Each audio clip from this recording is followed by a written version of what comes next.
But if we were actually going to see a pendulum swing in the other direction, they would keep the fact-checking program, ban the liberal news outlets, and only allow conservative outlets to fact-check posts on Facebook. When you look at all sides, when you look at ground news, the majority of U.S. fact-checkers had a liberal bias, and only one, which was associated with the Daily Caller, was considered to be conservative-leaning. And when numerous outlets on the right made attempts to get access through Pointer to the fact-checking system, they were denied that. Well, we are back on Piers Morgan Uncensored today, and they are talking about several different issues. Currently, Tim Pool, as you probably understood, is going on about Mark Zuckerberg, who famously in the last couple of days has announced the end of fact-checking on Facebook. And he's announced, that Facebook will no longer be censoring so much. He hasn't apologized for all the shitty censoring he did for years, basically election interference that Facebook engaged in at the behest of the Biden administration for years. But, I mean, in general, yes, it's good news. It is good news.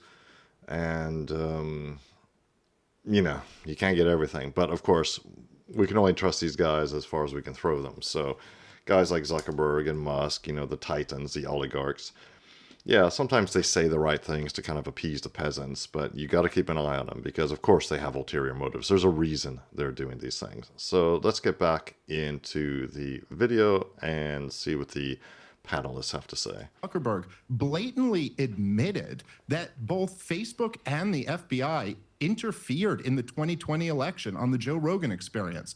And, for all of the news coverage, and to some degree rightfully so, over the last 4 years about January 6th, about some of Trump's claims of the election that him and his lawyers were really never able to demonstrate at all. But how about that admission that the FBI came and told Facebook, be prepared for a Russian dump that's coming soon. And then when the laptop came out, you have 50 plus intelligence officers signing on to this letter saying that this is the Russian disinformation. And he admitted to censoring people for that. This is like blatant election interference by the FBI and one of the biggest tech companies out there. I mean, I would think if you're going to reverse that, it would also come along with like an apology and some admission of what you were a part of. He says he created the site to give people a voice. You robbed your fellow Americans of their voice in a very important, crucial point in American history. Yeah, I mean, look, I was a New York Post columnist at the time that all went down with their exclusive on Hunter Biden's laptop, which turned out to be a completely genuine story.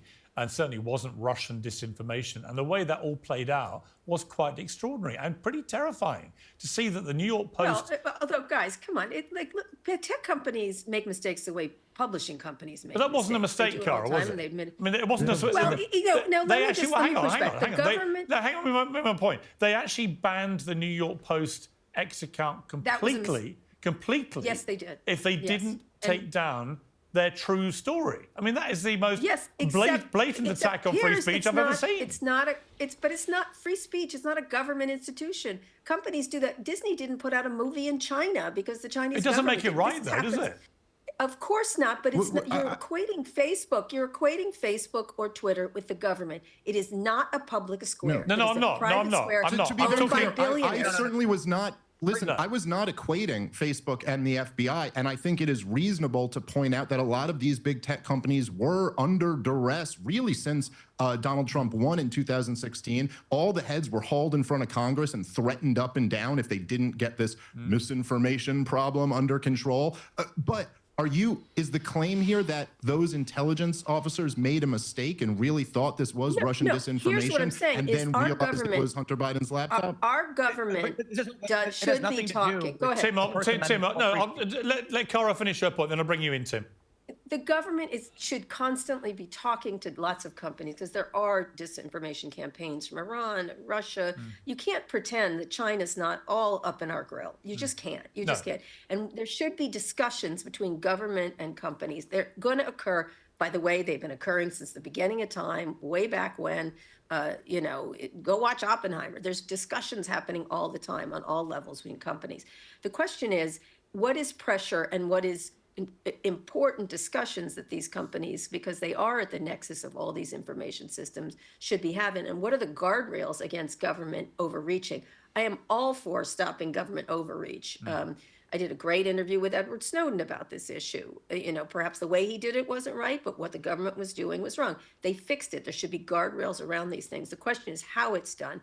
But what happens is there's a fever dream on the left and a fever dream on the right of what's occurring. And it's a little less, nefarious. I think that Facebook, unfortunately, occupies a far too important role in news distribution as a kind of a monopoly. And that's the problem we have going forward. It's a private company that's determining what everybody sees. And they're going to not just make mistakes. We're at the behest of Mark Zuckerberg's obviously incompetent ability to decide what's right and wrong. Okay. Or should he, by the way? Let me bring. Yeah, should Mark Zuckerberg decide what's right and wrong, though, for us? Isn't Facebook a type of public square? Maybe less Facebook these days, but Twitter, for sure, X, is absolutely the public square. And the place now, if I think I saw a poll recently, the place where most people get their news, basically. And I don't really do social media, but I do go on Twitter from time to time just to see what is going on. And yeah, it's pretty active there. It's pretty active. And now, to be fair, again, I've got problems with Elon Musk, especially with this whole, in the wake of this whole H-1B brouhaha over Christmas. But you got to give him points for opening up X to, well, dissident views, basically. It's much, much freer than it was before. Now, is he doing that out of the goodness of his heart, or is he doing it just for more control of the world's information? Who knows? I have no idea. I do have suspicions and doubts about him, but the fact is, what you can say on X now is, 100 times more than you could have said any time on Twitter before Musk took it over. Tim, you've Go been ahead, waiting sorry. patiently. Tim, your response. Free speech is a principle. When we say that Facebook, X, Twitter, whatever platform is silencing free speech, we are not talking about the First Amendment. The First Amendment protects multiple rights, of which one of those is free speech. So this constant conflation of a private company isn't violating your First Amendment. I'm not going to bring up the First Amendment. I'm going to talk about, I'm going to go on a Good. platform, I'm going to express my ideas and share news, and if they silence me, they are violating my free speech. Now, more importantly, this argument about, you mentioned there's a fever dream on the left and the right. I want to make one thing clear. Mark Zuckerberg coming out and saying that now we're going to have more free speech or whatever it is he's trying to say, this is not a pendulum swing. This is not the weather vane. Certainly, I do believe the man is just bending the knee to whatever power structure he sees. But if we were actually going to see a pendulum swing in the other direction, they would keep the fact-checking program, ban the liberal news outlets, and only allow conservative outlets to fact-check posts on Facebook. When you look at all sides, when you look at ground news, the majority of U.S. fact-checkers had a liberal bias, and only one, which was associated with the Daily Caller, was considered to be conservative-leaning. And when numerous outlets on the right made attempts to get access through Pointer to the fact-checking system, they were denied that. So now, once again, what do we see? Real quick, to another point, back to the First Amendment issue, I just want to add, the government had backdoors into X and Facebook where we actually got to click the link and go to the login portal for the federal government to go into Facebook to flag posts. And there was an instance where if you said the name Eric Charamella on YouTube or Facebook, your post would be inexplicably deleted. And everybody knew that was happening. And this is Real Clear Politics that it broke the reporting on Eric Charamella. So what we're looking at since Elon took over Twitter and turned it into X, we have consistently seen a dominant liberal or Democrat Party bias on these platforms, and when the problem is quote-unquote resolved, you get neutrality. There's been no circumstance where we have seen a right bias or a conservative bias or a pendulum swing in the other direction. So Mark Zuckerberg right now is declaring neutrality. He's not actually swearing fealty or kissing the pinky ring of Trump. Yeah, well, some good points raised by Tim Pool. Let me know what you think about all this, because, yeah, he's right. There is no... Twitter or X and Facebook are not right-wing biased. All the liberals are freaking out now. The liberals who used to love Elon Musk, ever since he took over Twitter and turned it into X, now they all hate him. Just go on any Reddit, on any subreddit about this, and you'll find out they all hate him. They used to love Elon Musk. He was saving the world. He was making electric cars. He was doing all these things that apparently liberals love. But as soon as he just let people express their opinions, even mean or, unpalatable opinions to the liberal mind, and said and let people say mean things, which to the liberal mind just cannot be tolerated. Ever since he started letting people do that on X, oh, the liberals' heads exploded, and they just cannot take it, because basically liberalism, frankly, is a mental disorder. It's the abnegation, it's the denial of reality.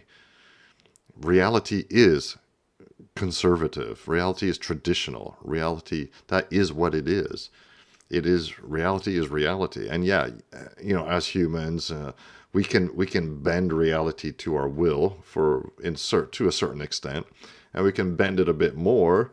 We can force it even further, but at some point it's going to break. The spell is going to break, and reality always wins at the end of the day.